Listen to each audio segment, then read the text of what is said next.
Bom, então agora eu vou passar a palavra para Daniela Coura. A Daniela mora em São Luís do Paraitinga, no Sítio das Flores, com 2 filhos e companheiro. Está como diretora-geral da OCIP Acaruí de São Luís. Atua como técnica na região desde 2007, na promoção da agroecologia por meio de projetos voltados às áreas de restauração ecológica, agricultura agroecológica, educação ambiental e articulação territorial, além de ser parceira no projeto de Conexão Mata Atlântica, que estimula as alterações no uso do solo na região do Vale do Paraíba. Daniela, pode começar a sua apresentação.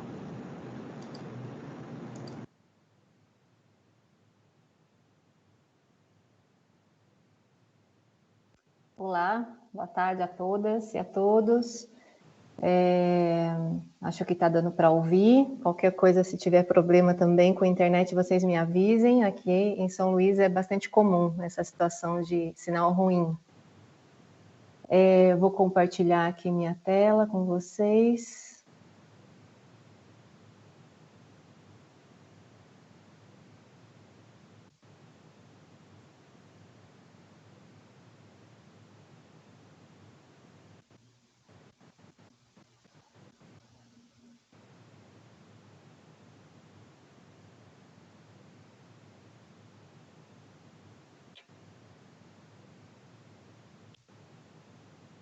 Está dando para ver a tela? Sim. Então, eu fui convidada, né? Eu sou, como a Débora apresentou, eu sou a Daniela Coura, moro aqui em São Luís do Paraitinga, já está indo para 13, 14 anos. Hoje eu estou como diretora-geral da OCIP Acaruí, que é daqui de São Luís, e a gente, desde 2009, vem traçando todos os nossos trabalhos voltado para o campo, desenvolvimento do campo, e com base nos princípios da agroecologia. Seja nas ações de restauração ecológica, de educação ambiental, diretamente na agricultura, trabalhos com diversos públicos, sempre os princípios da agroecologia são nossos orientadores, né, mentores da nossa ação. E a gente foi convidado para falar sobre uma iniciativa que a gente começou no começo da pandemia aqui, que é essa que vocês estão vendo na tela, que é o Divino Alimento, alimento de todo mundo. E antes de falar dela, né, e queria trazer todo esse universo de parceiros que nós temos em volta dessa iniciativa, de tudo que eu vou falar. Então, a gente está como coordenação da iniciativa, mas a gente tem a Associação de Agricultores Agroecológicos aqui, a Minhoca, que é parceira, a Prefeitura de São Luís, a ONG Serafim, a Associação Biodinâmica, que são executores do Conexão Mata Atlântica em São Luís, e nós somos parceiros dessa ação aqui, e do Programa de Desenvolvimento Rural Territorial, cujo financiador é a Suzano, e a gente já tem essa parceria aqui há anos também. Então, esse grupo de entidades, de instituições, mais um grupo enorme de pessoas voluntárias que permitem e possibilitam que tudo que eu vou apresentar para vocês aqui possa acontecer. Então, eu queria dar destaque para isso já logo de começo, para mostrar que é um trabalho de muitas pessoas e de muitas mãos, né? E a campanha, né, é uma campanha de arrecadação de alimentos, basicamente, entrega para pessoas vulneráveis, mas eu gostaria de trazer esse mapa a gente está mostrando aqui, mais para cima, a gente está mostrando a nossa região, né, a região leste do estado de São Paulo, nas divisas aí com Minas, Rio de Janeiro, São Paulo e o mar, né, aqui mais para baixo, então a gente está na porção leste. E eu gostaria de fazer um olhar para esse mapa primeiro, porque para a gente entender onde nasce a iniciativa do Divino Alimento, nesse contexto geral que a gente tem. A gente já vem há um tempo fazendo um olhar mais estratégico para a região, tentando enxergar o nosso território, o território do Vale do Paraíba, como uma grande região produtora de alimentos, produtora de água, de floresta, de relações, né, de muitas coisas, né? Então, como que a gente olha para tudo isso e potencializa o que tem aqui? E aí eu marquei esse primeiro núcleo de cidades em roxo aqui, para vocês saberem onde estamos. Então, São Luís do Paraitinga é a nossa sede, Esse é o nosso primeiro núcleo de atuação, São Luís, Redenção e Natividade da Serra. Hoje a gente está nesse segundo núcleo, que é Santa Branca, Salesópolis e Guararema. Começamos já, né, a compor e a somar ações com outros projetos, como Conexão Mata Atlântica, quando a gente sobrepõe essa atuação nossa em São Luís e Natividade, e também buscando um olhar para os municípios vizinhos, já como Lagoinha e Cunha, então já olhando para toda essa região da Serra do Mar, e também para o outro lado da serra, nesse pontinho vermelho que foi pintado, que é Monteiro Lobato, que já fica na Serra da Mantiqueira. E a gente tem esses dois grandes eixos amarelos que eu pintei aí para vocês verem, tanto esse eixo principal do vale que vai de São Paulo ao Rio de Janeiro, como o eixo do litoral de São Sebastião a Ubatuba, como dois grandes eixos consumidores de tudo isso que eu falei, né? Água, alimento, floresta, serviços ecossistemas, enfim, tudo isso, né? E então esses dois grandes eixos consumidores que a gente tem no Vale nos coloca também num lugar de um território rural. Então, onde estamos aqui, todos esses territórios pintados são territórios basicamente rurais, né? De grande extensão rural, na sua maioria. E final do ano passado, em São Luís do Paraitinga, a gente começou a revisão do plano diretor. E aí a revisão do plano diretor de São Luís nos trouxe alguns dados, né, que nos chamaram mais atenção ainda, né? São Luís tem uma população, um percentual da população com uma renda mensal per capita de até um salário mínimo. Então, 46% tem um rendimento per capita de até um salário mínimo. Então, extremamente baixo, né? E uma população ocupada de 22,6%. Numa extensão rural muito grande, e numa extensão rural com muitos problemas, né? Problemas de conservação de solo, de floresta, de baixa produção de alimentos, problemas com escassez de água, ou com as enchentes, como a gente teve problema em 2012, então, em 2010, né? E depois com a seca em 2012, 13, 14, e agora novamente. Então, uma região rural que vem sofrendo o que o Brasil, e se não o mundo, vem sofrendo com esse abandono da situação do campo, como outros colegas aqui já falaram, como o seu Walter já falou, e a Nivalda também destacou muito bem na palavra dela. Esse abandono do olhar para o campo como um lugar de vida, não de sobrevida ou de sobrevivência, né, ou de quase nada. E aí, olhando para o Vale do Paraíba e para o litoral, como grandes consumidores, a gente vem pensando em como, então, potencializar. Como é que a gente olha para esse lugar, que tem uma extensão de terra grande, uma terra ociosa, uma terra pedindo, pelo amor de Deus, para que alguém faça alguma coisa para ela e traga vida para esse lugar, né, com pessoas querendo ficar nesse lugar, e esses dois grandes eixos consumidores, que vão buscar comida lá no CEAGESP, que vão buscar comida em outros lugares, caminhões que vêm da Bahia, que vêm do Ceará com alimento para alimentar aqui. Se a gente tem tanta terra para produzir, se tem agricultura, se tem falta de emprego, né, como está mostrando aí essa população ocupada. Então, como é que a gente oportuniza tudo isso? E a gente cria essa grande teia de conexão, de relações, de potencialidades, de oportunidades, a gente põe isso para conversar. E então a gente já vinha há uns anos conversando sobre isso dentro da atuação da Caru e dentro dos parceiros que a gente tem aqui, dentro de toda essa rede de pessoas que estão fazendo coisas na nossa região e como que a gente potencializa e otimiza isso. E a gente vinha desenhando, vinha trabalhando com circuitos curtos muito, né, devagar, muito com um passo de formiga, porque dificuldades nas gestões públicas, dificuldades nos diálogos, dificuldades nas políticas públicas. Então, mas a gente vinha caminhando. E traçando várias estratégias para esse ano, quando em março chega a pandemia. E aí chegou a pandemia, para tudo, né? E aí como que para? Se a agricultura continua produzindo alimentos, os contratos do PNAE estavam assinados para entregar, os planejamentos produtivos continuaram, as pessoas continuaram comendo, e como é que a gente olhava para tudo isso? E aí dentro da instituição, algumas colegas trouxeram essa possibilidade da gente, então, juntar, vamos fazer uma campanha de doação de alimentos? E aí a gente foi amadurecendo essa ideia muito rapidamente, porque a gente paralisou aqui as nossas atividades no dia 17 de março, e no dia 7 de abril a gente já estava entregando as primeiras cestas. E aí, com isso, surgiu, então, a campanha Divino Alimento, que foi o quê? A gente, de tudo isso que a gente veio trabalhando esse tempo todo, a gente potencializou a energia, né, canalizou a energia para essa campanha, para a gente comprar alimento dos agricultores agroecológicos que a gente já vinha dando assessoria, montar cestas e entregar para famílias de vulnerabilidade social naquele momento, né?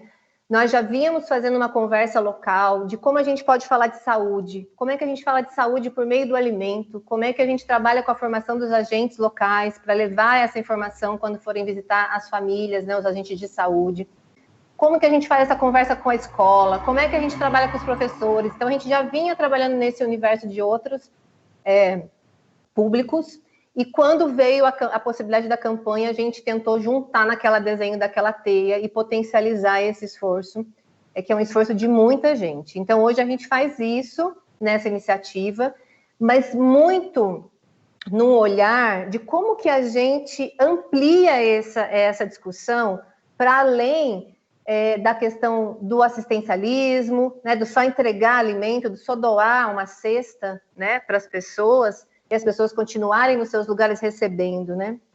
Então, a gente vem pautando muito essa conversa e colocando que a campanha ela é apenas um passo para a gente ampliar o diálogo sobre políticas públicas de soberania alimentar, de segurança alimentar e nutricional, de acesso aos alimentos, de produção agroecológica no campo, né? De toda essa estrutura dessa possibilidade que mais do que nunca os poderes municipais, estaduais e federais precisam olhar e enxergar. E mais do que nunca a comunidade que está no seu entorno. Então, com isso, possibilitou que os produtores, os agricultores agroecológicos que já vinham produzindo alimentos nas suas atividades, né, e nas suas áreas biodiversas, continuassem produzindo alimentos. Esses alimentos chegam até nós num lugar definido. Essas cestas são montadas com esses alimentos e são entregues às famílias cadastradas na Secretaria de Assistência Social, nos programas sociais. Dessa ação, né, hoje a gente tinha aqui, né, nessa foto central, as sacolas eram sacolas plásticas. Desse mês, a gente já começou a entregar em sacolas retornáveis, então as famílias recebem as sacolas e devolvem para a gente na próxima entrega.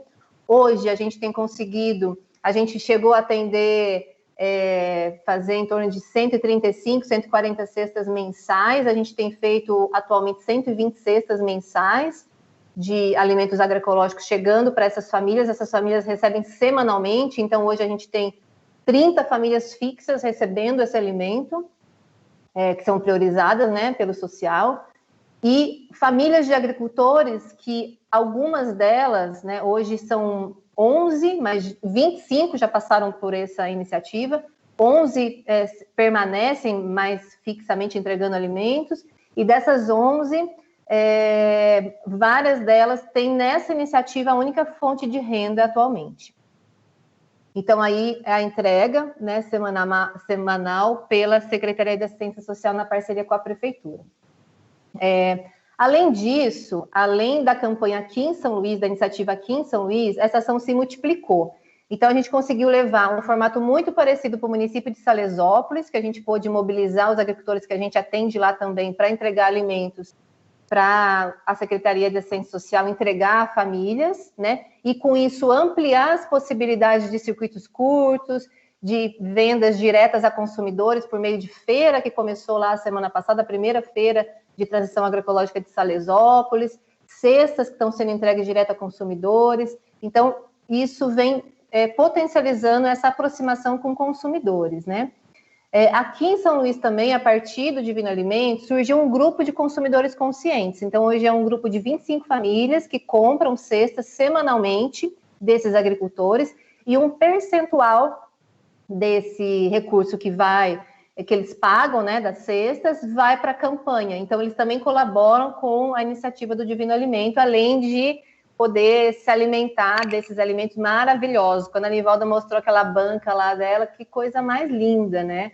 A gente poder ter acesso a esses alimentos, e não só chegar neles, mas eles terem um preço acessível a todos nós, né?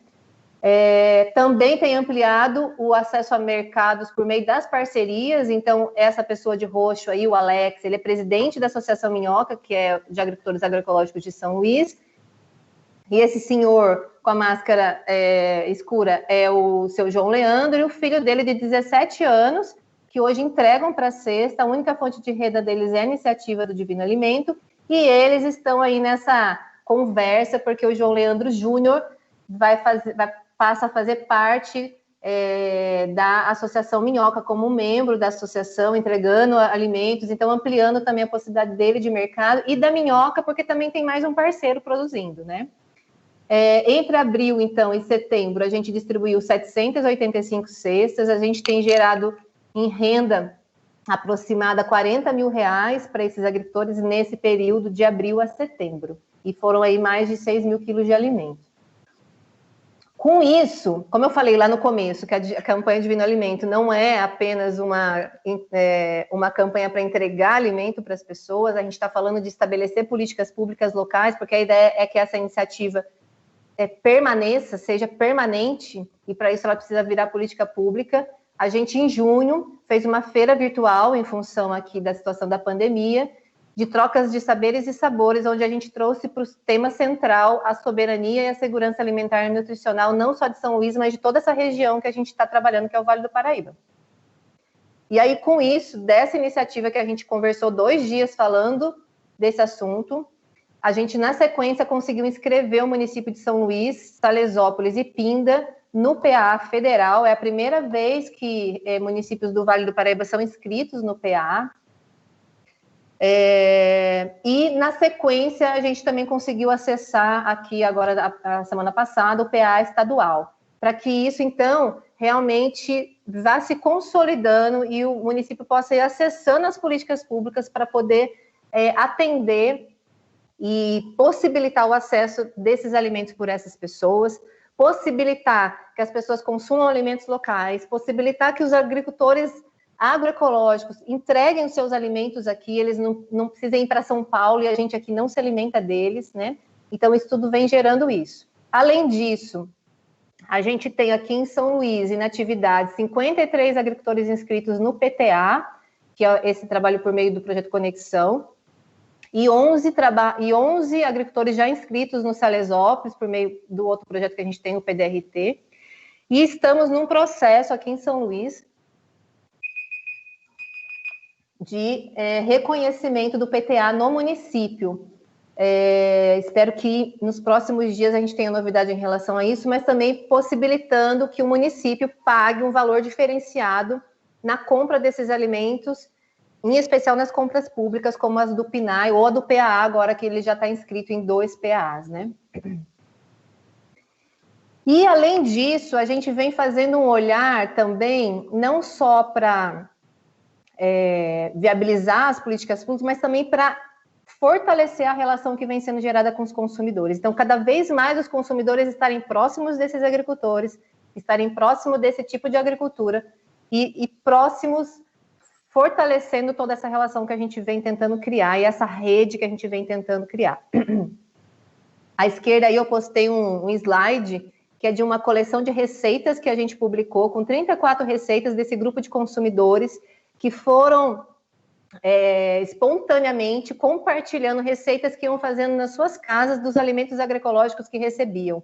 E aí, com isso, a gente foi e compartilhou, montou, né, agrupou um livro de receitas. Ele está na página do Divino Alimento, vocês podem acessar. E também, nessa segunda iniciativa que a gente tem agora, de dialogar e conversar um pouco mais com São Luís, com as pessoas de São Luís, e com quem gosta daqui e acompanha todo o movimento de São Luís do Paraitinga. Na semana passada, a gente deu início a esse programa novo, pelo Instagram, que chama Sabor de Cultura, que é com o Camilo Frade, que é um músico, intérprete, compositor, queridíssimo aqui de São Luís, e querido nosso da Carui, que ele é associado também, no qual ele faz uma prosa, ele bate um papo com artistas, né, da cena cultural, tanto de São Luís quanto de São Paulo, sobre cultura, agroecologia, música, arte, e aí nessa conversa toda a gente mistura tudo isso numa grande proposta de trazer a cultura, o saber, o conhecimento atrelado, né, integrado a todas as ações que a gente faz. Então, se vocês quiserem saber mais e acompanhar, entra na página do Divino Alimento oficial, que vai estar toda essa programação lá. E como estamos agora, só para a gente terminar? Estamos, né, fortalecendo esses diálogos de circuitos curtos mesmo, bem próximos, aqui com São José dos Campos, fortalecendo as cestas aqui de São Luís do Paraitinga e outras iniciativas nos outros municípios que a gente vem trabalhando, como Salesópolis, Guararema. Também dando continuidade a todo esse trabalho que foi aberto de diálogo com o município e com os municípios, para a gente falar sobre política de soberania e segurança alimentar e nutricional, acesso ao PAA, fortalecimento dos PINAs, estabelecimento do SIM, né, do Serviço de Inspeção Municipal para produtos de origem animal, enfim, uma série de outras ações que precisam ser implantadas para fortalecer o apoio, né, e o real apoio, né, à agricultura agroecológica. E retomando também ações que a gente iniciou o ano passado e parou com a pandemia, mas retomando agora, um inventário que a gente está fazendo sobre plantas medicinais no município de São Luís e região aqui, para implantação no SUS, mapeamento de agricultores urbanos que vão poder compor essa iniciativa do Divino Alimento, quem sabe entregar até alimentos para essas cestas, indicadores de resultados e tudo mais. E com isso, a gente faz tudo com esperança, resistência e alegria, porque é com isso que a gente precisa contar frente à situação de país que a gente tem. Então, esse convite que a gente quer fazer também, de fortalecer a nossa iniciativa aqui, mas de fortalecer o pessoal da cooperativa Mãos à Terra, o pessoal de outros lugares, para que com isso a gente se junte e forme essa grande teia aí de agroecologia e de um território enorme agroecológico. Então, eu queria agradecer o pessoal do EPBio e a todos que nos ouviram e possam acompanhar a gente aí pelas redes. Obrigada.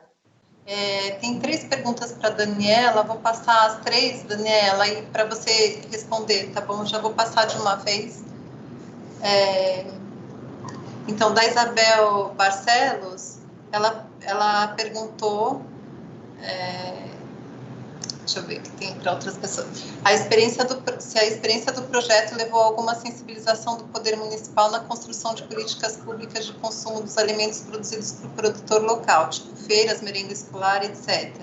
A Kátia Piciota perguntou, ela falou, agora que as restrições da pandemia vão aos poucos ficando mais suaves, você avalia que a colaboração ao projeto vai diminuir ou, de certa forma, o processo está garantido? Tem mais uma da Quênia, ela pergunta como os diversos setores da sociedade podem colaborar para que as ações desenvolvidas pelo Divino Alimento tenham eco na pós-pandemia. Então, vamos lá. Eu vou começar com a da Kátia, porque eu acho que pode ir numa sequência já de respostas. A campanha, a iniciativa Divino Alimento, ela é uma iniciativa que arrecada recursos de pessoas físicas. Então, a gente tem uma campanha nas redes sociais, arrecada esse recurso numa conta própria da instituição, e aí, com esse dinheiro, 100% desse dinheiro, a gente compra alimento agroecológico, né? A gente tinha uma previsão dessa campanha durar de abril a julho, e aí com esse resultado positivo que isso teve no município, junto aos agricultores, junto às famílias, junto a esse grupo de consumidores que foi mobilizado a partir dessa experiência, a gente se desafiou a fazer isso por mais um ano. E aí, quando a gente olha isso para mais um ano, então imagina a gente ficar arrecadando recurso de pessoa física para mais um ano. Então, a gente ficou pensando até onde isso faz sentido, né? E a gente percebeu que faz sentido quando a gente fala que e quando a gente mostra os resultados que a gente vem alcançando aqui. Porque ele vai para além de entregar cesta para pessoas vulneráveis.